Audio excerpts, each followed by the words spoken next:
My mother was in a car accident just as my wife and I were boarding the high-speed train home for the Mid-Autumn Festival.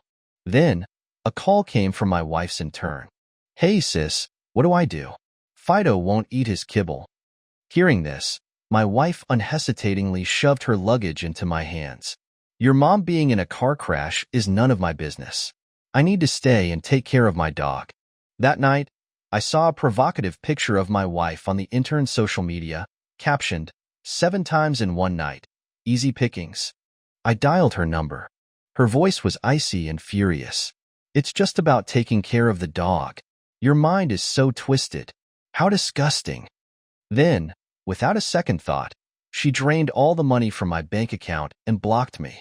"That's your punishment for misjudging me. Your mom's medical bills? Go borrow it yourself." What she didn't know was, the person injured in the car accident wasn't who she thought it was. The money she took was actually her own mother's life savings. Your mom couldn't have gotten into an accident at a worse time. It's like she's trying to ruin my holiday. From the moment I had received the call last night about my mother, my wife, Claire, hadn't stopped complaining.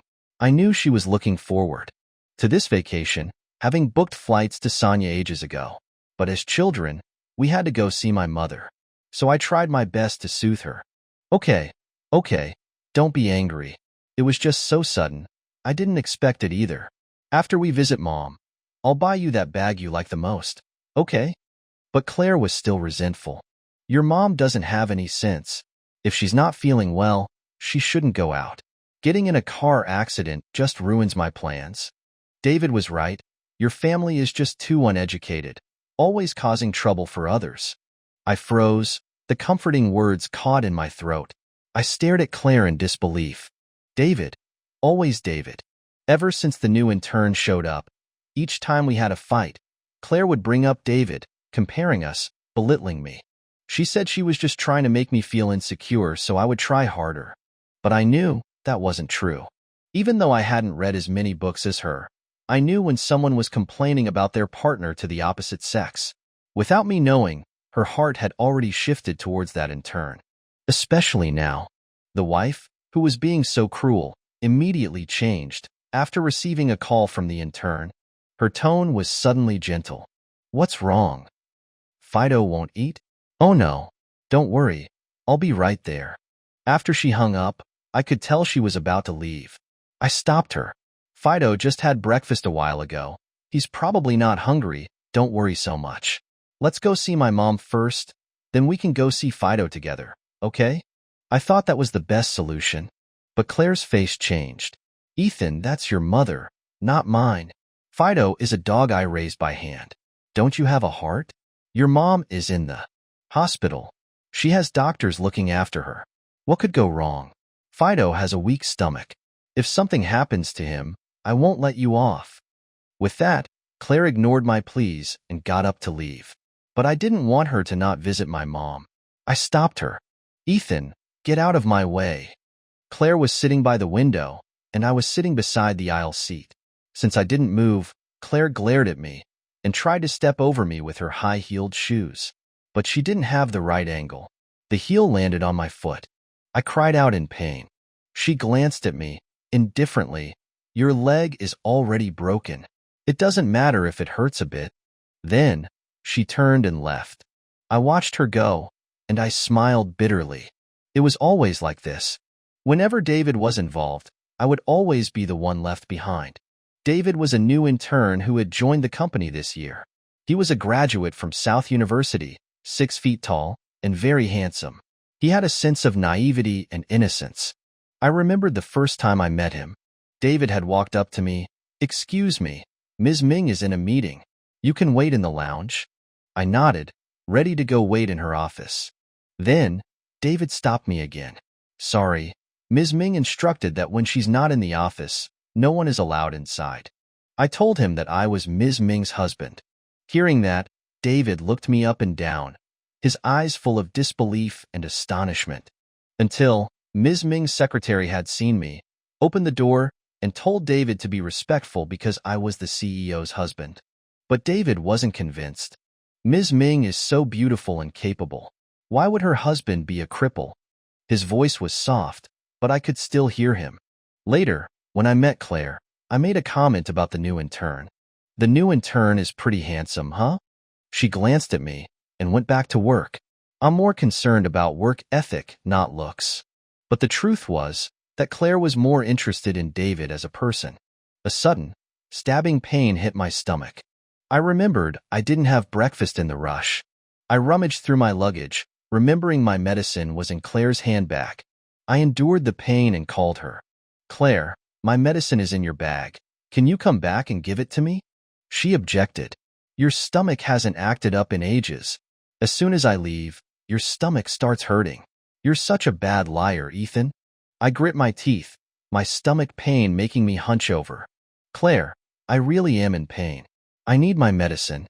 I pleaded. On the other side, I could hear her laughing, talking with David. She wasn't listening to me. Until I couldn't hold it in anymore. Claire? She finally paid me some attention. What do you want? I told you to stop playing these games. Even if you're sick, just endure it. I've never seen anyone die from a stomachache. Her dismissive attitude enraged me. I'm your husband. Why are you treating me like this? I'm not. Before she could finish, David shrieked. Ms. Ming, Fido bit me. She hung up. I could hear how worried she was, how she was going to take David to the hospital. She even said Fido was an animal. I suddenly thought that call was pointless. It was humiliating. I hung up. My lips were pale. The aunt next to me asked if I was all right, if I needed help. I shook my head slowly. The sharp pain had passed, leaving just a dull ache. When we got off the train, I ran to the hospital. It was dark, but the operating room light was still on. A neighbor told me that she was still in surgery, but his tone was weird. Didn't Claire come back with you? I shook my head. I gave her an excuse that she was busy. He shook his head. She didn't come back to see her mom? How heartless. I didn't see anything wrong with his comment. I slumped in the waiting room, my stomach no longer hurting. I started to think.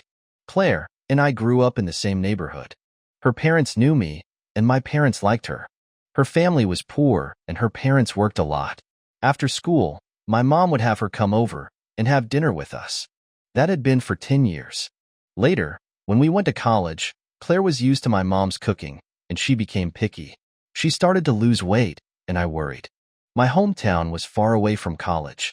So, I had my mom teach me how to cook during the summer, so I could make her the same food. Now, she was used to my cooking. Once, when I went on a business trip, the housekeeper cooked. Claire had thrown a tantrum, saying that she was used to my cooking, that she couldn't live without me. I thought she really couldn't live without me. But now, I touched my stomach, which was still aching. I, a doctor, knew the consequences of skipping meals. But I only focused on her. When I went home, cooked for her, I was always too tired. Now, my stomach issues were turning into something more serious. I picked up my phone, thinking of our memories. Maybe I should give her one more chance. I unlocked my phone and opened my social media. I saw a photo David had just posted. He had added me on his social media after he found out that I was Claire's husband. A suggestive picture greeted me. 7 times in one night, easy pickings. In the photo, Claire's skin was covered in red marks, her face flushed, as if she had just finished a round of intimacy. I was livid. I called her, wanting to know what she was doing. Claire, is this what you call taking care of Fido? Are you taking care of him in bed? What exactly are you doing with David in our home? She wasn't guilty at all. She yelled at me, saying that I didn't trust her. Of course, I was taking care of Fido. Do you know, that dog of yours bit David? If it wasn't for David being so understanding, I would have punished him. As she said that, I heard Fido whimper. Since I started raising Fido, he was a well-behaved dog. He never bit anyone. She knew that. Yet, she chose to believe David. Ms. Ming, are you tired? You should rest. David's voice came through, and Claire hung up. I wanted to say more, but the operating room light turned off. A nurse came out, calling, Family of Yuan Chuanli? I stopped. Yuan Chuanli? Wasn't that Claire's mother's name? I walked closer, and it was indeed my mother-in-law. I didn't know what to do. The nurse asked what my relationship was to the patient. I told her, I'm her son-in-law. She nodded. Please contact her daughter as soon as possible. Her condition is serious. I nodded, blankly. I called Claire again. Claire, Mom is in serious condition. You need to come. Ugh, Ethan, are you annoying me? I told you, that's your mother, not mine. I'm not going. Why do you call me? Suspecting that David and I are doing something. You're so childish. I explained, it's your mother who was in the car accident. Ethan, she was angry. How can you be so cruel? Just because I don't go see your mom, you are putting a curse on my mom. Do you think my mom is like your mom, a housewife, or a rural woman? She would never wander around. If something happened to her, how would I not know? Why do I need you to tell me? I know, you're just upset about what happened earlier. David and I were playing a game. Nothing happened. David said that he only posted that photo to test you, but you don't trust me. Why do you keep calling me? I was angry. Claire, let me say it one more time. It's your mother, and she is in critical condition. I need you here to sign some forms. Stop with your disgusting tricks and come to the hospital. Just then, Claire's mom woke up and called for Claire, groggily. I controlled my anger. Your mom wants to see you. Buy the next plane ticket here. If you don't believe me, I'll start a video call. Let me show you who's here. But she just said I was crazy and hung up. I tried again, but it was busy. Even my texts were blocked. Damn it. I was about to think of ways to tell my mother-in-law why Claire wasn't here, but I received a bank notification of an outgoing transaction. Note, that's the price for not trusting me. My balance was drained of $600,000. I was beyond furious. Claire could have her tantrums, but not now. Especially since the nurse was asking me for payment. I had no choice but to borrow the nurse's phone to call her. Claire, are you crazy? Why did you take all the money? I need it for the hospital bills. You better give it back. She just laughed. That's your punishment for not believing me.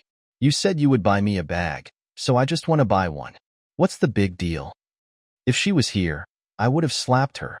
Return the money now. My mother-in-law needs it. But she thought that I was just tricking her. Ethan, I'm not giving you any money. If your mother needs it, then go borrow it yourself. Claire, this is about someone's life. You need to have some limits. Then apologize to me and to David, because you hurt me and your dog hurt David's hand.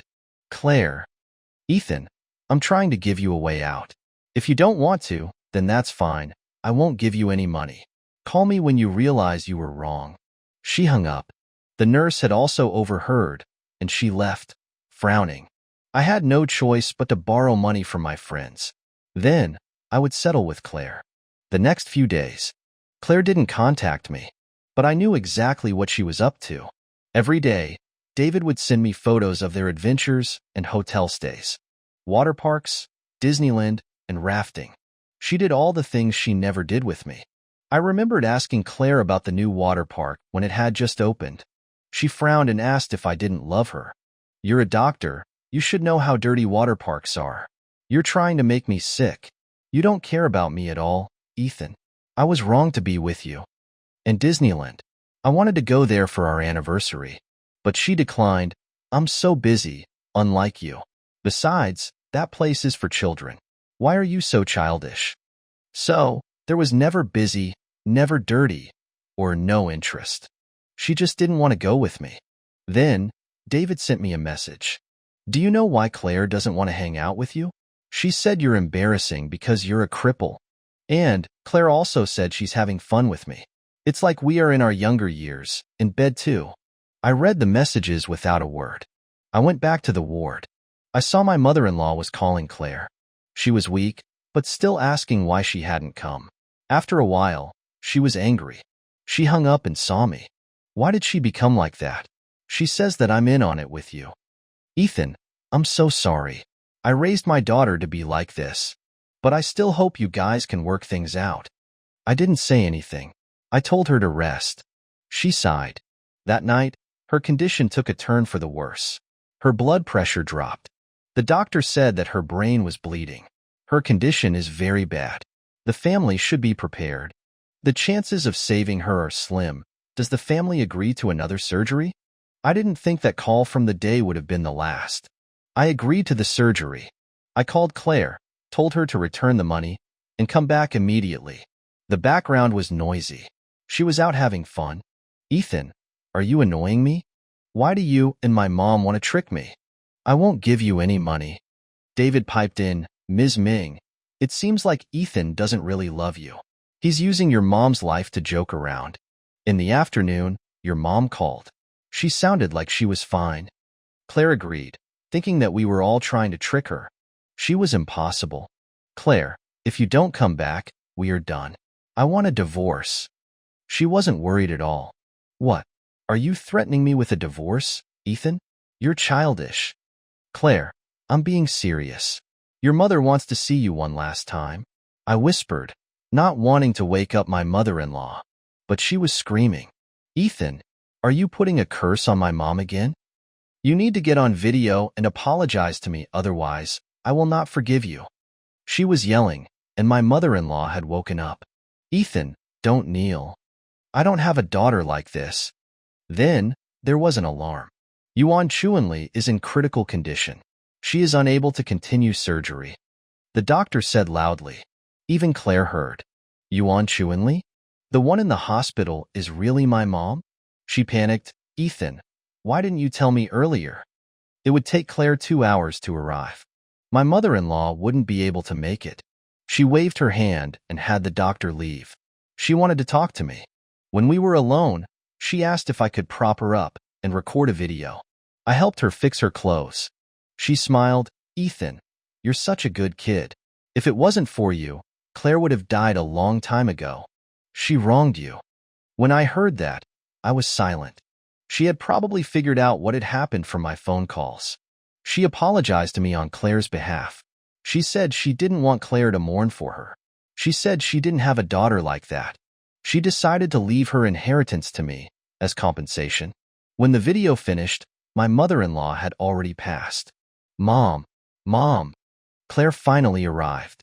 She pushed me aside and collapsed on the bed. But her hand was already cold. She would never answer her again. Claire stared at me. Why didn't you tell me? I didn't see her one last time. You're so cruel, Ethan. David egged her on. Yeah, even if you were upset, you shouldn't have stopped them from seeing each other. The doctors and nurses couldn't take it anymore. Miss, the last few days, this man has been taking care of your mother. We all saw it.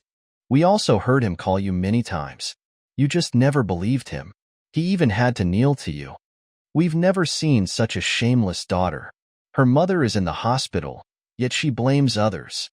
Claire was speechless. I thought. I knew what she wanted to say. You thought that the person here was my mother, and it was okay. You don't think she is important. My mom was feeding a dog. Are you sorry for not seeing her one last time? Her crying was her answer. I ignored her. I started contacting funeral services. Now, Claire wouldn't sit still. I'm her daughter. I will be arranging the funeral. I told her that my mother-in-law had cut ties with her and didn't want to see her. Lies. I'm her only daughter. She would never do that. You're trying to lie to me. The death of her mother and the fact that she was cut off was too much for her. She kicked me in the same leg where I was injured. I fell. David laughed. Ethan, you shouldn't move too much with your broken leg. Just let Claire take care of it. But, I'm curious, your mom was fine in the afternoon. How did she suddenly pass? Was there something that happened? Hearing this, Claire glared at me. Ethan, was it you? Did you kill my mom? Slap. A slap landed on David's face. My parents were there. I've never seen a mistress as arrogant as you. Then, my mom slapped Claire. You should know why your mom died. If it wasn't for you taking all the money, she might have been able to hang on a little longer. You are the daughter, and you stole your mother's life savings. Why do you have the audacity to yell here? Claire panicked. I didn't know. I really didn't know. And you were always making fun of Ethan's leg. Do you know why he has a broken leg? My mom's words turned Claire white. Why do you think I let you eat with us? Why do you think he waited for you after school? Do you not remember? Claire's eyes widened, her lips trembling. She looked at me. My mom explained. When we had just moved, you were bullied by older students. They used metal rods to crush your backpack. Ethan found you and pulled the backpack, but the rod rolled down and crushed his leg. You fainted from seeing the blood. Later, we sent you to the hospital. Ethan's leg was broken, but you purposely forgot that. You don't know the truth because Ethan didn't want you to feel guilty. He told us not to tell you. The buried memories came back. She finally remembered. When David saw her, he grabbed her. If you don't want to remember, why tell her now? You're just trying to take her mom's money. Now, Claire slapped him and told him to shut up. David looked at her and left in anger.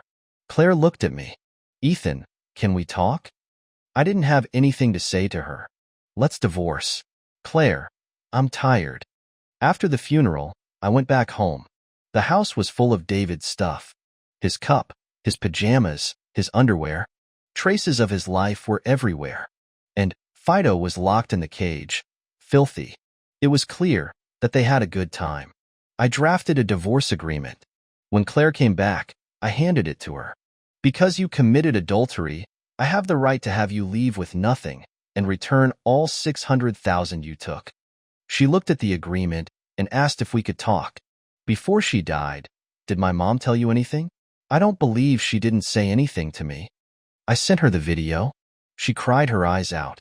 I'm so sorry. I didn't believe you, and I didn't see her one last time. But what could regrets do now? I stood up. Sign the agreement. I'll see you at the registry on Monday. When I went to leave, she stopped me. Where are you going? I looked at the mess. I'm disgusted by this place. I'm moving out. Outside the registry. We had to wait 3 months. Claire spoke softly. Why don't you move back for 3 months? Don't worry. I threw out all of David's stuff. I cleaned Fido too. Fido misses you. And I miss you too. I looked at her. We are getting a divorce. No point in living together. And I'm not disgusted by the house, but by you. Claire went pale and said, Ethan, I love you. David was just a fling. I only love you. You don't know how empty the house has been without you. This house, we planned everything together. I remember everything. Ethan, please forgive me. I'm so wrong. I'll quit my job and stay home with you, okay? She even showed me her resignation letter. I didn't care. I just asked, how can you say this? I let you leave with nothing, and you still want to keep the house? You're just trying to give me a chance? Ethan, you love me too. I know it. You still love me. She reached out for me. I shook her off and stepped back.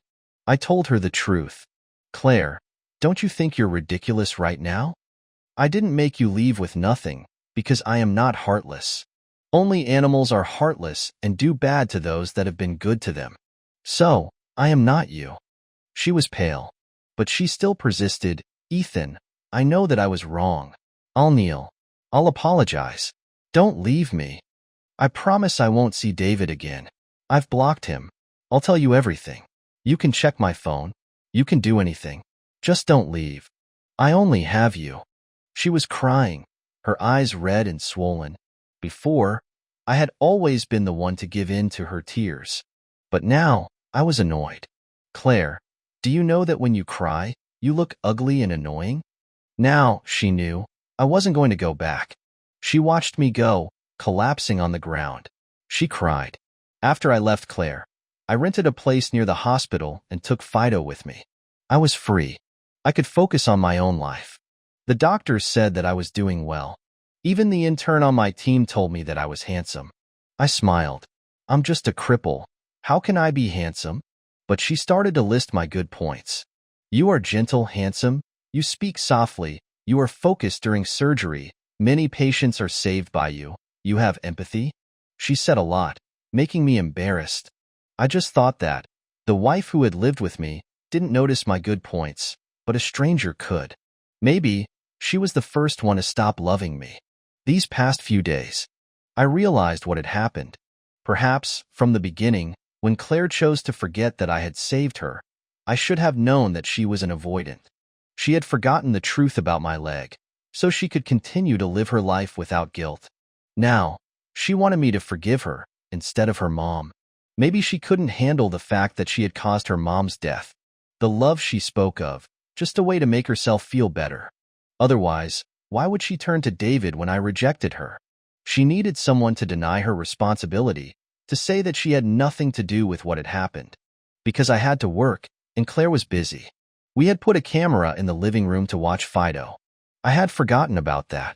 Since I didn't want to do anything with her, I opened the app, ready to delete the connection. I saw something shocking. Claire and David were arguing. Where are my wedding photos? Where did you put them? You're getting a divorce. Why do you want to keep them? Claire, in front of me. Do you think you can have everything? I'm not like Ethan. If you think of other men, see if I hurt you. David was a wolf in sheep's clothing. I only used you to pass the time. I haven't officially divorced Ethan. If you don't get that, don't even think about entering the house. Claire was not working. She was just at home. Her hair was a mess, and her clothes were wrinkly. She looked like a shrew. David wasn't going to back down either. His purpose was clear. Now, Claire only had a house, but it was in a good location. It could get him a lot of money. He wouldn't give up on it.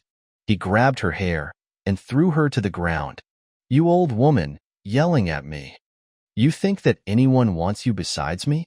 If you don't listen to me, I'll show you what a real man is. He slapped her and kicked her. Claire looked at what she had destroyed. She laughed. Her laugh made me frown. What are you laughing at?